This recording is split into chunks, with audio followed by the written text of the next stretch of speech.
বন্ধুগণ আমার, দয়ার নবী মায়ার নবী সাহাবায়ে কেরামদেরকে ডেকে বলে, হুমা নারুকা ওয়া হুমা জান্নাতুকা, মা বাবাই জান্নাত, মা বাবাই জাহান্নাম।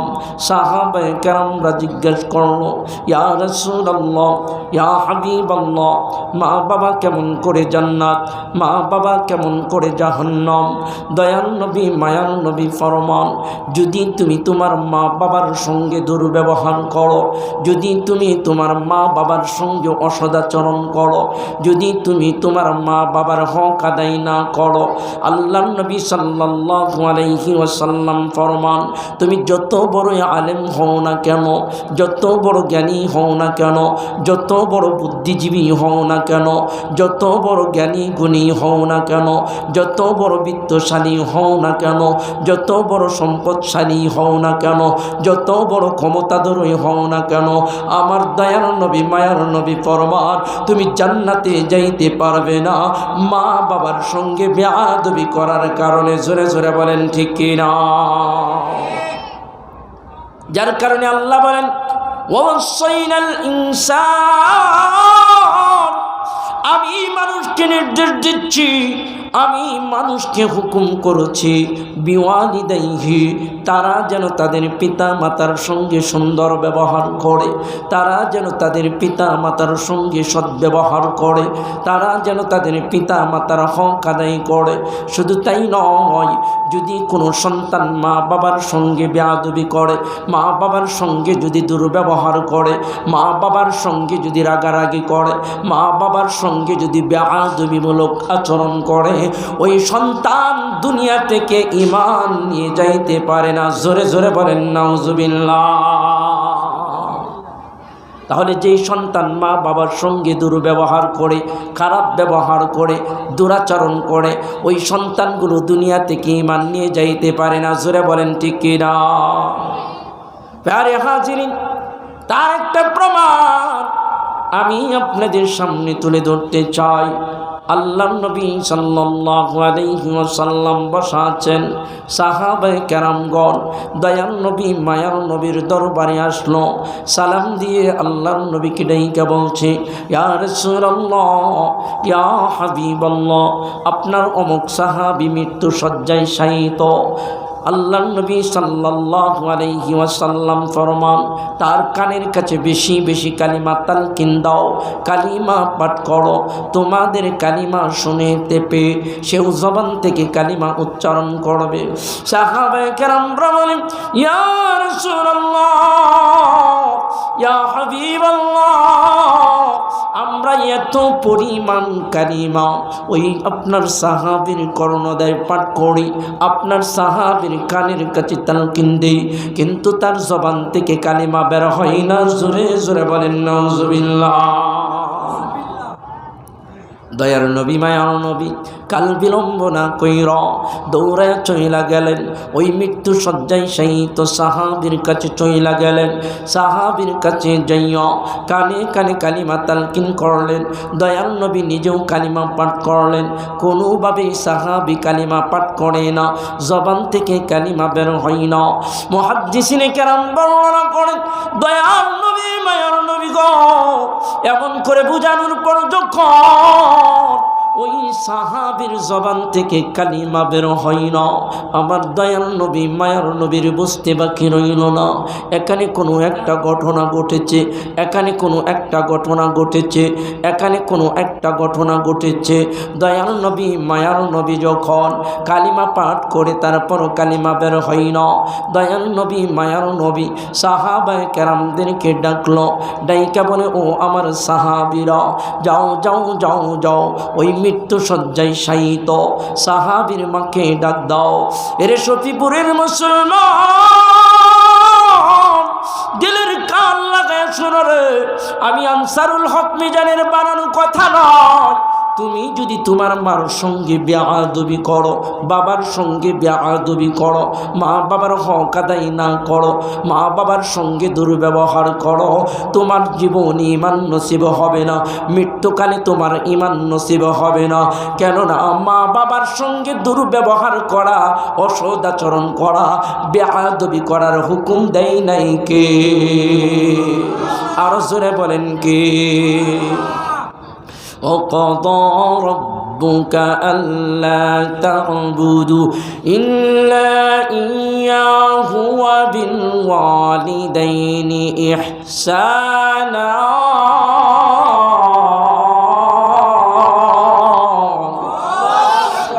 রব্বুল আলামিন আজ থেকে 1450 বছর পূর্বে কুরআনুল কারীমের 15 নম্বর পারা সূরাতুল বনি ইসরাঈলের মধ্যে আয়াত নাযিল করে জানায়া দিলেন, হাবিব আমার, বন্ধু আমার, আপনি আপনার উম্মতদেরকে জানান যে সন্তানগুলো মা বাবার সঙ্গে বেয়াদবি করে গো, মা বাবার সঙ্গে দুর্ব্যবহার করে, মা বাবার দেখাশোনা করে না, মা বাবার সঙ্গে অসদাচরণ করে, মা বাবার হক আদায় করে না, আল্লাহ বলেন ওই সন্তানগুলো যতই আমলদার হোক না কেন, নামাজ পড়তে পড়তে যদি কপালের মধ্যে কালো দাগ ফেলেও দেয়, তসবিহ গনতে গনতে যদি হাতের মধ্যে কর ফেলে ফেলে, রোজা রাখতে রাখতে যদি শুকায়ও আমার রব ডাক দেয়, হাবিব আমার, ওই সন্তানগুলোর জানান, ওই সন্তানগুলোর বুঝান তার জীবনের আমল কবুল হবে না, নামাজ কবুল হবে না, রোজা কবুল হবে না, যাকাত কবুল হবে না। এক কথায় মা বাবার মনে দুঃখ দিলে আমার আল্লাহ সহে না। জোরে জোরে বলেন ঠিক কিনা? মা বাবার কথা মতন যে জন চলে না, আল্লাহ নবীজির দয়া তারা পাবে না। হায়রে আল্লাহ নবীজির দয়া তারা পাবে না। মা বাবারে দুঃখ দিলে নামাজ রোজা যাইবি পলে, মা বাবারে দুঃখ দিলে নামাজ রোজা যাইবি পলে, তিন কথার সাথী পায়া ভুইলা যায় না, আল্লাহ নবীজির দয়া তারা পাবে না। হায়রে আল্লাহ নবীজির দয়া তারা পাবে না। মা বাবারে দুঃখ দিলে বেজার হয় কে? আরো জোরে বলেন কে? যার কারণে আল্লাহ ডাক দেয়,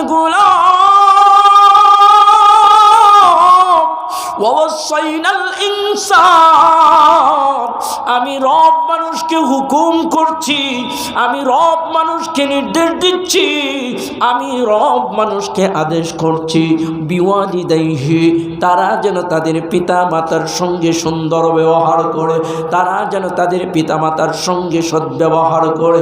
আমার দয়ার নবী মায়ার নবী ডাক দেয়, এরে আমার উম্মত শোনো, মা বাবার সঙ্গে যদি বেয়াদবি করো, মা যদি তোমাকে জন্ম দেওয়ার পর তোমার দিকে ফিরে নাও তাকায়, বাবা যদি তোমাকে জন্ম দেওয়ার পর তোমার দিকে ফিরে নাও তাকায়, তারপর মার সঙ্গে বেয়াদবি করতে পারবা না, বাবার সঙ্গে বেয়াদবি করতে পারবা না।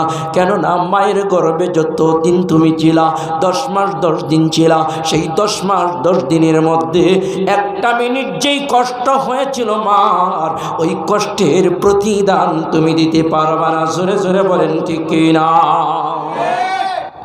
মায়ের একদার দুধের দাম কাটিয়া গায়ের চাম, মায়ের একদার দুধের দাম, মায়ের একদার দুধের দাম কাটিয়া গায়ের চাম, পাপুষ বানাইলে ঋণ শোধ হবে না।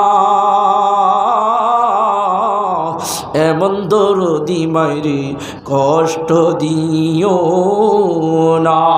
জোরে জোরে বলেন ঠিক না? তাহলে মা বাবার সঙ্গে সদ্ব্যবহার করতে হবে হুকুম কার? খেদমত করতে হবে হুকুম কার? মা বাবার জন্ম দেওয়ার পরে আপনার দিকে আমার দিকে না তাকাইলেও তাদের সঙ্গে দুর্ব্যবহার করা যাবে না, হুকুম কার? তাদের সঙ্গে রাগারাগি করা যাবে না, হুকুম কার? কিন্তু আমাদের সমাজের মধ্যে দেখা যায় অনেক সন্তানরা মা বাবার সঙ্গে দুর্ব্যবহার করে কি করে না? জোরে বলেন, করে কি করে না? সামান্য বিষয় নিয়ে মারে রাগারাগি করে, বাবার সঙ্গে রাগারাগি করে।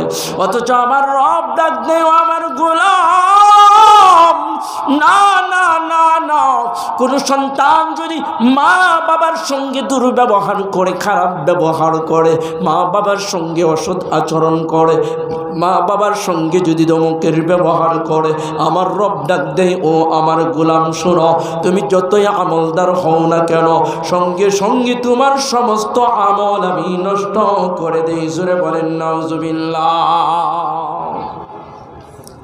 দয়ার নবী, মায়ার নবী, বুঝতে বাকি রইল না, ডাক দেই সাহাবীরা গো, যাও যাও যাও যাও, ওই মৃত্যু শয্যায় শায়িত সাহাবীর মারে ডাকো।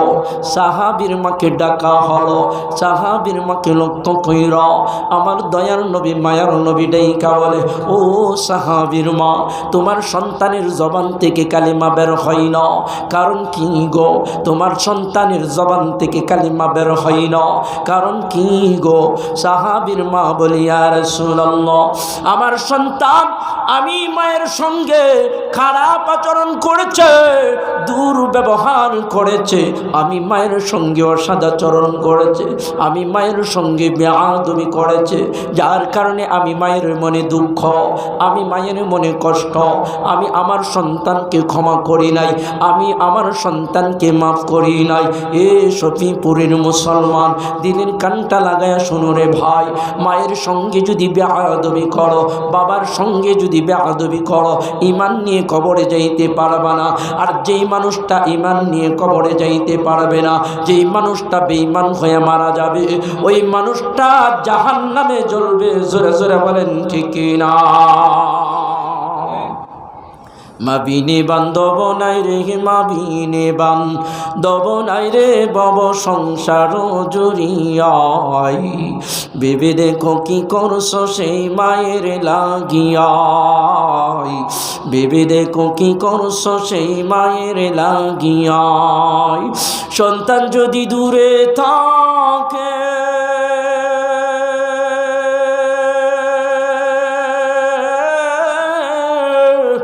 মায়ের মনে শান্তি নাই রে। সন্তান যদি দূরে থাকে,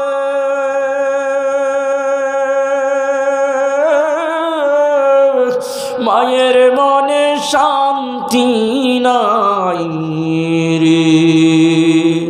বাচ্চা দো নসবে ফিরে, বাচ্চা দো নসবে ফিরে, আসবে কখন ফিরিয়াই, ভেবে দেখো কি করছো সেই মায়ের লাগিয়াই, ভেবে দেখো কি করছো সেই মায়ের লাগিয়াই। জোরে জোরে বলেন ঠিক কিনা?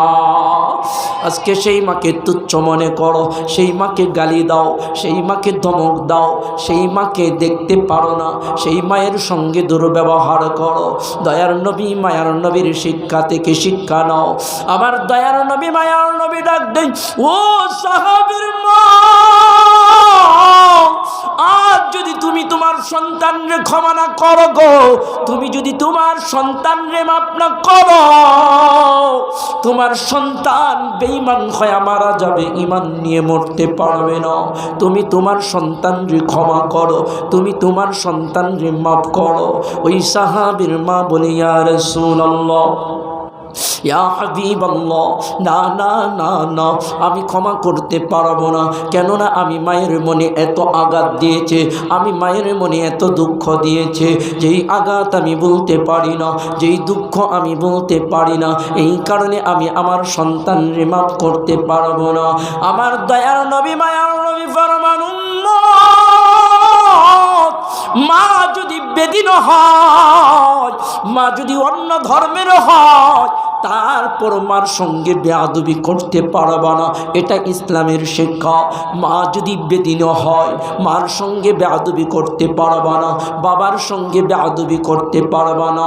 মা বাবার ভরণ পোষণ করতে হবে, যেমন করে তোমার বিবি বাচ্চার ভরণ পোষণ করা ফরজ। মা বাবা বৃদ্ধ হয়ে গেলেও তাদের ভরণ পোষণ করা ফরজ করে দিয়েছেন কে?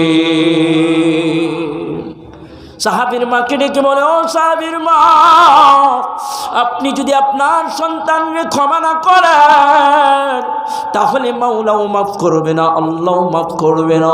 ঈমান নিয়ে কবরেও যাইতে পারবে না, বেঈমান হয়ে মারা যাবে।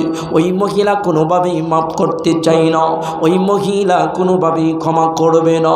কেননা মা বাবার কলিজার মধ্যে আঘাত দিলে আমার মাওলা সন্তানকে ক্ষমা করে না। জোরে জোরে বলেন ঠিক কিনা? একটা উদাহরণ মনে আইসাই গেছে, উদাহরণটা বলেই আলোচনা সমাপ্ত করে দিব। আমার জীবনের বাস্তব অভিজ্ঞতা থেকে বলছি, বাস্তব অভিজ্ঞতা থেকে বলছি। আমি গত কয়েকদিন আগেও আমার জীবনে দুইটা এমন ঘটনা শুনছি। জোরে বলেন কয়টা?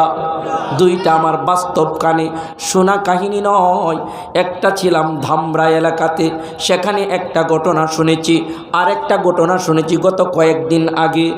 ওই আন্দারমানিকের পূর্ব পাশে একটা মাহফিলে গিয়েছিলাম, সেখানেও এক ভাই আইসা আমারে দইরা কান্না শুরু করছে। আমি বললাম, ভাই কেন কান্দেন, কিসের জন্য কান্দেন? ডাইকা বলে, হুজুর মা বাবা নিয়ে আলোচনা করলেন, মা বাবার সঙ্গে বেয়াদবি করলেন, সন্তানের ক্ষতি হয়, দুনিয়া থেকে শাস্তি হয়, এই কারণে আমি কান্দি। আমি বললাম, ভাই তুমি তোমার মার সঙ্গে কি ব্যবহার করলা? বলে, আমি আমার মার সঙ্গে দুর্ব্যবহার করেছিলাম, অসদাচরণ করেছিলাম, যার কারণে আমার জীবনটা জীবিত থাকতেও অজ্বলন্ত আঙ্গার হয়ে গেছে। জোরে জোরে বলেন নাউজুবিল্লাহ। মা বাবার সঙ্গে বেয়াদবি করলে সহ্য করে না কে? আর জোরে বলেন কে? বন্ধুগণ আমার, শুধু আলোচনার মজা নিবেন না, শিকার জন্য বলছি। আমার জীবনে শোনা বাস্তব ঘটনা। আমার এক পরিচিত মানুষ ছিল, যার একটা পাও নাই। একদিন তাকে জিজ্ঞাসা করলাম, ভাই আপনার পাওটা কিভাবে হারাইলেন? তিনি আমার সঙ্গে কান্না শুরু করে দিল। আমি প্রশ্ন করলাম, ভাই এমন কোনো কথা জিজ্ঞাসা করি কি বড় কষ্ট দিলাম, বড় ব্যথা দিলাম? ওই যুবক ডাইকা বলে, হুজুর না না না না, কষ্ট দেন নাই, দুঃখ দেন নাই, কিন্তু এই পাওয়ের পিছনে যেই ইতিহাস, পাও হারানোর পিছনে যেই বেদনা, পাও হারানোর পিছনে যেই দুঃখ, ওই দুঃখের কথা মনে হইলে আমি আর চোখের পানি ধরে রাখতে পারি না। জোরে জোরে বলেন আল্লাহু আকবার। আমি যুবককে বললাম, ভাই কি ইতিহাস বলা যাবে, কি বলে বলা যাবে? ওই যুবক ডাইকা বলতেছে, হুজুর আমি নেশাগ্রস্ত অবস্থায়, মাতাল অবস্থায় আমি আমার মায়ের গায়ে লাথি মারছিলাম, যেই কোনো একটা বিষয় নিয়ে রাগারাগি কইরা। তার কিছুদিন পরেই আমার পায়ের মধ্যে একটা অসুস্থ দেখা দিল। ঢাকা মেডিকেলে ভর্তি থাকলাম, কোনো চিকিৎসাতেই ভালো হচ্ছিলাম না। এক পর্যায়ে ইন্ডিয়া মাদ্রাজ চলে গেলাম, ওইখানে পরীক্ষা নিরীক্ষা কইরা দেখলাম আমার এই পায়ের মধ্যে এমন একটা পয়জন, এমন একটা ভাইরাস বাসা বেঁধেছে, আমার পাও কাটা ছাড়া কোনো উপায় নাই। জোরে জোরে বলেন নাউজুবিল্লাহ। আমি ডাক্তারকে জিজ্ঞাসা করলাম, ও ডাক্তার পাও কাটা ছাড়া অন্য কোনো পথ আছে কি, অন্য কোনো ব্যবস্থা আছে কি? ওই ডাক্তার বলল, ভাই অন্য কোনো ব্যবস্থা তো নাই। আরেকটা বিষয় শুই না রাখেন। আমি বললাম কি? বলে, এই ভাইরাস যদি হাঁটুর উপরে উঠে, হাঁটুর উপরে কাটতে হবে। এই ভাইরাস যদি শরীরে প্রবেশ করে তাহলে আর বাঁচানো সম্ভব নয়। এমন কথা শুই না, আমি ঘাবড়ায় গেলাম, হতভম্ব হয়ে গেলাম, দিশে হারিয়ে ফেললাম, চোখ দিয়ে অজরে কান্না শুরু হয়ে গেল। আমি বললাম, বাড়িতে যাই, মা বাবা আছে, ভাই বোন আছে, তাদের সঙ্গে পরামর্শ করি। বাড়িতে আইসা পরামর্শ কর করলাম, কেউ পাও কাটতে রাজি হয় না। কিছুদিন পর যখন ব্যথা অনুভব করি, অসহ্যকর যন্ত্রণা অনুভব করি, আমি আমার ফ্যামিলিকে বললাম, আবার মাদ্রাজ গেলাম, শেষ পর্যন্ত পাউটা কাটলাম, কিছুদিন ভালো থাকলাম, আবারও ওই পায়ের মধ্যে ব্যথা অনুভব শুরু হয়ে গেল। জোরে জোরে বলেন নাউজুবিল্লাহ। ওই যুবক ডাইকে বলে, হুজুর একবার নয় দুইবার আমার পাউটা কাটার পরও আমার পাও থেকে সেই পয়জন বের হয় না, হাড্ডি কেমন জানি ক্যালসিয়াম শুকায়া যায়, পায়ের রগগুলো শুকায়া গেছে, পায়ের রং পরিবর্তন হয়ে গেছে।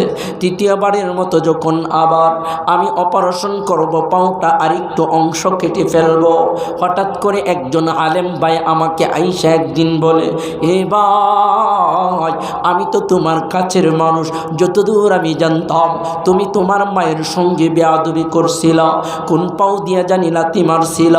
আমার ভাই যখন আমাকে এই কথাটা বলল, সঙ্গে সঙ্গে আমি চোখের পানি ধরে রাখতে পারলাম না। আমি বললাম, ভাই এই কথাটা তো আগে জেহানে আসে নাই, আমার দেমাগে আসে নাই, এই পাও দিয়েই তো আমার মারে লাথি মারছিলাম। আমি বললাম, ভাই আমার মা তো আমারে মাফ কইরা দিছে।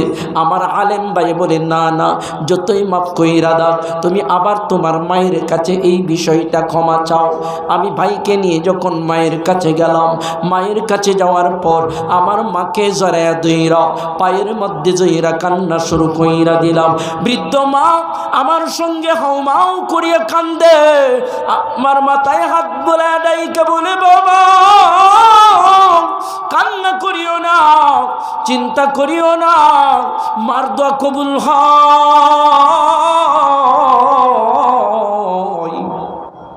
আমি মা তোমার জন্য প্রতি ওয়াক্তে নামাজ পড়ে কান্দি, আমি মা তোমার জন্য মাপ চাই, আমি মা তোমার জন্য আল্লাহর কাছে কান্দি। আমি মায়ের হায়াত থেকে যেন কিছু হায়াত তোমার জীবনের মধ্যে দিয়ে দেয়। এর যুবক, কোন মায়ের তুমি কষ্ট দাও, কোন মায়ের কথা তুমি শোনো না, কোন মায়ের সঙ্গে দুর্ব্যবহার করো, কোন বাবার সঙ্গে দুর্ব্যবহার করো, যেই মায়ের গায়ে লাথি মারার পরও তার হায়াত থেকে সন্তানকে হায়াত দিতে চায়, এমন দরদি মাকে কষ্ট দিও না। জোরে জোরে বলেন ঠিক না? অসুখেতে পড়ছি যখন শীতানে বসিয়া, অসুখেতে পড়ছি যখন শীতানে বসিয়া, কত আদর করছ মা গো মাথায় হাত বোলায়া,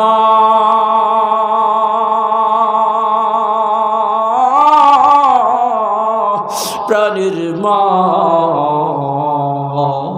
আমি তোমায় ভুলতে পারি না,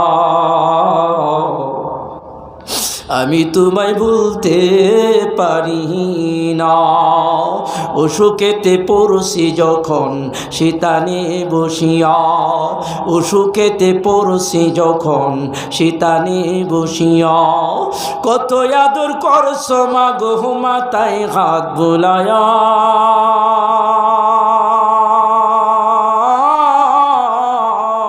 প্রাণের মা আমি তোমায় বলতে পারি না, আমি তোমায় বলতে পারি না। ওই যুবকটা যখন এবার মায়ের পায়ের মধ্যে পয়রা কান্নাকাটি করে মা সান্ত্বনা দেয়, ওই যুবকটাই বলে, রে মা, মা তুমি তো আমার জন্য দোয়া করোই, কিন্তু আজকে ভিন্ন কায়দায় দোয়া করতে হবে, ভিন্ন কায়দায় মাফ করতে হবে। আমার মা জনম দুঃখনি বলে, কিভাবে রে বাবা? আমি ডাইকা বললাম, রে মা আমি কি তোর কলিজার টুকরা সন্তান না? বলে, হ্যাঁ হ্যাঁ। আমি কি তোর নারী চিরা ধন না? বলে, হ্যাঁ হ্যাঁ। বাবারে, আমার এই গর্বে তো তোমার 10 মাস 10 দিন গর্বে ধারণ করেছি, কত কষ্টই না আমি সহ্য করেছি। এই বলে, রে মা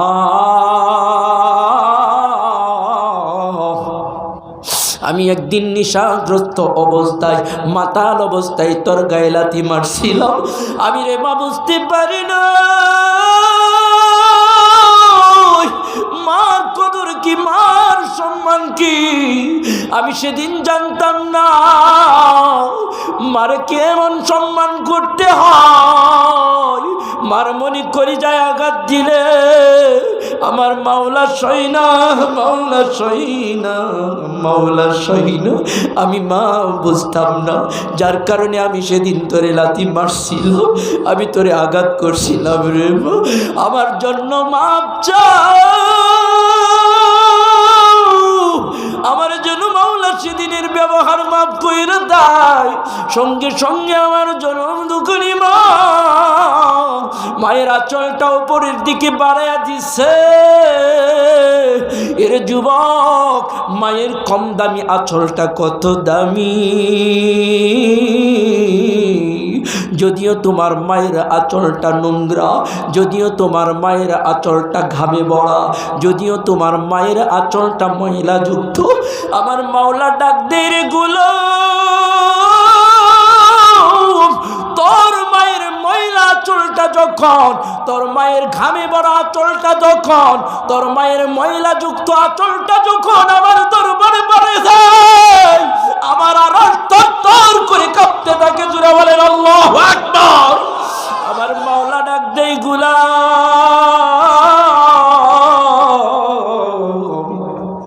ওই মায়ের আঁচল যে আমি রবের কাছে কত দামি, ওই মায়ের আঁচল যে আমি রবের কাছে কত দামি।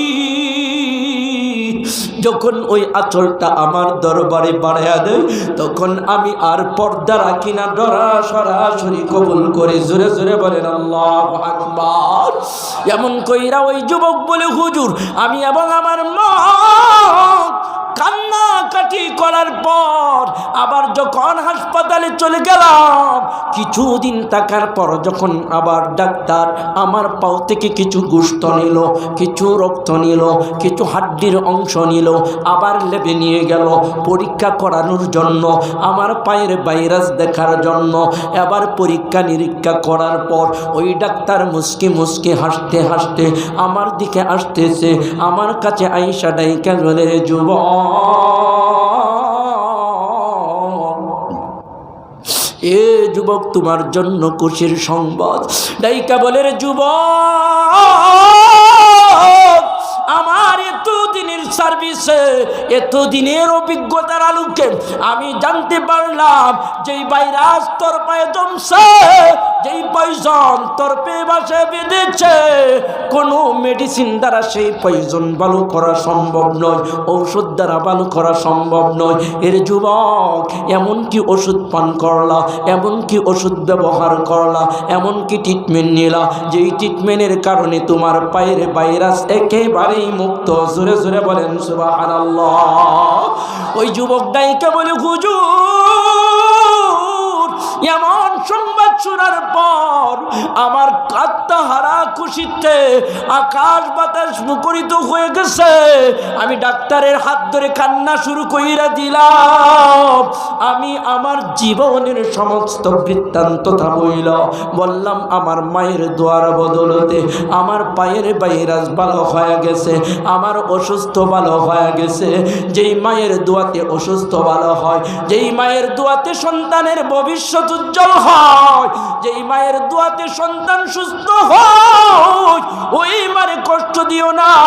ওই মারে যদি কষ্ট দাও, আল্লাহর নবী বলেন, ঘুমা না রুকা, তাহলে তোমার জন্য জাহান্নাম বরাদ্দ থাকবে। জোরে জোরে বলেন নাউজুবিল্লাহ। তাহলে মা বাবার সঙ্গে বেয়াদবি করা যাবে, অসদাচরণ করা যাবে, গালি